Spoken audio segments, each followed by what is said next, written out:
হ্যাঁ টাঙ্গাইলে যাবো, আমরা শুক্রবারে যাবো।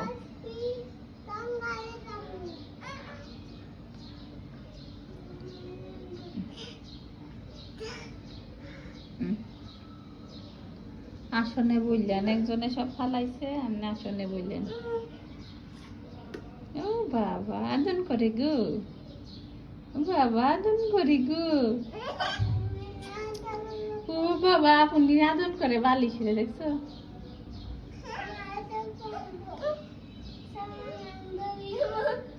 আদর করো, আচ্ছা তুমি উড়ে বালিশ আদর করো, তুমি উড়ে বালিশ আদর করো। তুমি উড়া খাট থেকে আরেকটা বালিশ নিয়ে আসো গা, যাও উড়া খাট থেকে আরেকটা বালিশ নিয়ে আসো গা।